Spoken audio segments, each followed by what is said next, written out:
నా పేరు అనిల్ కేత. జనగలం ప్రేక్షకులకు స్వాగతం. ఈ దేశంలో మంచికి చెడుకి తేడా తెలియని పశువుల మంద ఎవరైనా ఉన్నారంటే ఎందుకో వైఎస్ఆర్ కాంగ్రెస్ పార్టీ నాయకులు గుర్తొస్తున్నారని. అంత దుర్మార్గంగా దౌర్భాగ్యంగా వాళ్ళు వ్యవహరిస్తున్నారు. ఇవాళ ఆంధ్రప్రదేశ్ రాష్ట్రంలో ఒక మంచి అడుగుపడడం, ఆంధ్రప్రదేశ్ రాష్ట్రంలో ఒక మంచి సంప్రదాయం మొదలవడం, ఆంధ్రప్రదేశ్ రాష్ట్రంలో గౌరవప్రదమైన రాజకీయాలు కొనసాగడం అనేది ఆ పార్టీ నాయకుడికి కానీ ఆ పార్టీలో ఉన్న ఇతరత్ర చోటామోటా నాయకులకు కానీ ఏమాత్రం ఎప్పుడు ఇష్టం ఉండదు. వారు ఎప్పుడు కూడా ఒక రకమైన బూతు సంస్కృతిని కోరుకుంటారు. బూతులు మాట్లాడాలి.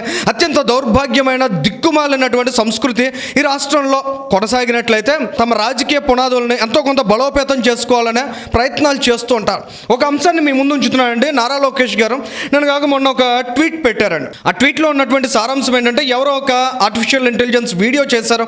ఆ ఏఐ వీడియోలో జగన్మోహన్ రెడ్డి గారు బాబు నాకు ప్రతిపక్ష హోదా ఇవ్వండి అని ఎలా అయితే బయట ప్రాధేయపడుతున్నారో లేదా బెచ్చమెత్తుకుంటున్నారో లేదా అడుక్కుంటున్నారో అనేటువంటి భావన ప్రజల్లో క్రియేట్ చేశారో అటువంటి సెన్స్ రిఫ్లెక్ట్ అయ్యే విధంగా ఒక వీడియో చేశారండి.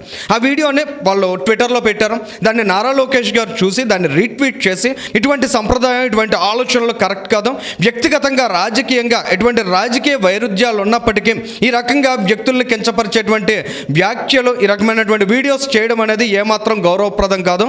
భవిష్యత్తులో కూడా ఇటువంటివి రిపీట్ చేయొద్దని తన తెలుగుదేశం పార్టీకి సంబంధించిన వారికి, తనకు సపోర్ట్గా ఉండేటువంటి సోషల్ మీడియా వింగ్స్కి కూడా ఆయన విజ్ఞప్తి చేసే ప్రయత్నం చేశారండి. ఇది ఒక మంచి సంప్రదాయం కదా. గతంలో ఏం జరిగిందనేది వదిలేండి. ప్రస్తుతం నారా లోకేష్ గారు అటువంటి ఇనిషియేటివ్ తీసుకుని ఆ రకంగా ముందుకు వచ్చి ఆ రకమైనటువంటి కామెంట్ చేయడం, తన సొంత పార్టీకి కూడా అటువంటి హితవు పలికేటువంటి ఆలోచన చేయడం అనేది ప్రతి ఒక్కరు హర్షించాలి. కానీ జగన్మోహన్ రెడ్డి గారికి మాత్రం అది ఎక్కడో డైజెస్ట్ కాలేదు. అర్రే మనం ఇన్ని బూతులు మాట్లాడించాం, పిచ్చి కుక్కల్లా రోడ్ల మీద పడి నోటికి వచ్చినట్టు మాట్లాడండి అని ఆ పార్టీకి సంబంధించిన అనేక మంది నాయకుల్ని మనం ఎంకరేజ్ చేశాము. కానీ ఏ రోజు కూడా ఇలాంటి మంచి మాటలు మనం చెప్పలేకపోయామే.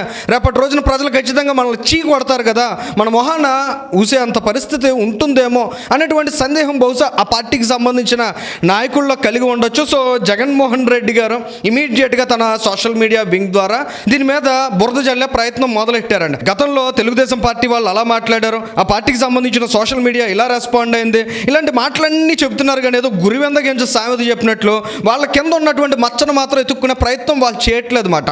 ఒకసారి మనం అబ్జర్వ్ చేసినట్లయితే అసలు రోజా కావచ్చు, కొడాలి నాని కావచ్చు, జోగి రమేష్ కావచ్చు, లేదా ఇతరత్ర అనేక మంది నాయకులు ఉన్నారండి. ఆ లిస్ట్ చెప్పడానికి, ఆ డ్రైనేజ్ గురించి వర్ణించడానికి ఎవరికి మాటలు సరిపోమాట. ఒక సెప్టిక్ ట్యాంక్ బెటర్ అనిపిస్తుంది వాళ్ళ నోళ్ళ కంటే కూడా. అటువంటి నీచమైనటువంటి భాషణ ఆ రోజుల్లో మాట్లాడేవారు. కానీ వాళ్ళు అటువంటి సంప్రదాయానికి ఫుల్ స్టాప్ పెట్టండి రా బాబు అని నారా లోకేష్ గారు విజ్ఞప్తి చేస్తే దానికి 1.5 మిలియన్కి పైగా ఇవాళ ట్విట్టర్లో రీచ్ వస్తే, నేషనల్ మీడియా కూడా పెద్ద ఎత్తున దాని మీద డిస్కషన్స్ నడిపితే, ఒక హెల్తీ పాలిటిక్స్ దిశగా రాజకీయ నాయకుల్లో ఇటువంటి ఆలోచనలు, ఇటువంటి సూచనలు రావాలనేటువంటి విజ్ఞప్తి చేస్తుంటే మరి వీళ్ళ బాధ ఏంటనేది ఎవరికి అర్థం కాలేదండి. వైఎస్ఆర్సీపీ నాయకులు చెబుతున్నారు ఇదంతా నేషనల్ మీడియాతో కూడా నారా లోకేష్ ప్రచారం చేస్తున్నారు. కాస్త బుర్ర ఉంటే, కాస్త కోస్తో మీకు సోయి ఉంటే నిజంగా నారా లోకేష్ ఆ రకమైనటువంటి ప్రచారం చేయించినట్లయితే మీ వైఎస్ఆర్సీపీ నాయకులను తీసుకెళ్లి నేషనల్ మీడియాలో ఎందుకు మాట్లాడిస్తారు? ఎంతో కొంత బుర్రతో ఆలోచించాల్సినటువంటి అవసరం పార్టీ నాయకులకు ఉంది. ఇక ఫైనల్గా మనం ఇక్కడ అర్థం చేసుకోవాల్సింది ఏంటంటే, జగన్మోహన్ రెడ్డి గారు మొదలెట్టినటువంటి సంస్కృతి 2014లో ఆయన ఓటమి తరువాత ఎట్టి పరిస్థితుల్లో ఈ ఆంధ్రప్రదేశ్ రాష్ట్రంలో రాజకీయాలను పూర్తిగా అపహాస్యం చేయాలని నిశ్చయించుకున్నాడు. అందులో భాగంగా విజయసాయిరెడ్డిని తీసుకొచ్చాడు. విజయసాయిరెడ్డి నేతృత్వంలో ఆ సోషల్ మీడియా ఎంత దారుణంగా హ్యూమిలియేట్ చేసేవారు,